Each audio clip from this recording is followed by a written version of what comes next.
দরুদ শরীফ গুনাহের কাফফারা, সদকার স্থলাভিষিক্ত, বরং সদকার চেয়েও উত্তম।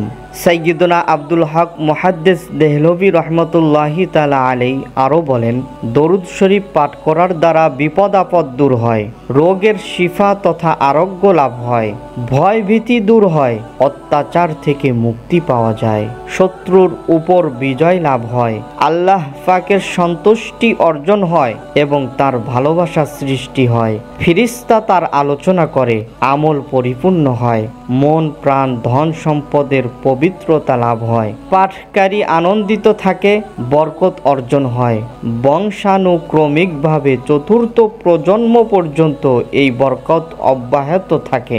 দরুদ শরীফ পাঠ করার দ্বারা কিয়ামতের ভয়াবহতা থেকে মুক্তি পাওয়া যায়, মৃত্যুর যন্ত্রণা সহজ হয়, দুনিয়ার ধ্বংসযজ্ঞ থেকে মুক্তি পাওয়া যায়, অভাবগ্রস্ততা দূর হয়, ভুলে যাওয়া বস্তু স্মরণে এসে যায়, ফেরেশতাগণ দরুদ শরীফ পাঠকারীকে সুরক্ষিত রাখে।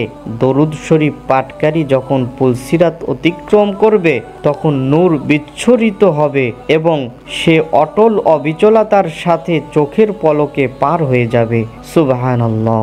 দরুদ শরীফ পাঠের দ্বারা নবীজি সাল্লাল্লাহু আলাইহি ওয়াসাল্লামের দিদার স্বপ্নে পাওয়া যায়। কিয়ামতের দিন মদিনার তাজেদার রসুলে আনোয়ার সাল্লাল্লাহু আলাইহি ওয়াসাল্লাম এর সাথে মুসাফা করার সৌভাগ্য নসিব হবে। ফেরেশতারা মারহাবা বলে থাকে এবং ভালোবাসে। ফেরেশতারা তার দরুদ শরীফকে স্বর্ণের কলম দ্বারা রূপার কাগজে লিখেন, তার ক্ষমার জন্য দোয়া করেন। ভূপৃষ্ঠে ভ্রমণকারী ফেরেশতারা তার দরুদ শরীফকে আশ্রয়হীনদের আশ্রয়স্থল নবীজি সাল্লাল্লাহু আলাইহি ওয়াসাল্লামের দরবারে পাঠকারীর নাম ও পিতার নাম সহ পেশ করেন। এটা দেখে নবীজি সাল্লাল্লাহু আলাইহি ওয়াসাল্লাম অত্যন্ত খুশি হয়ে যান এবং দরুদ পাঠকারীর জন্য দোয়া করেন। সুবহানাল্লাহ।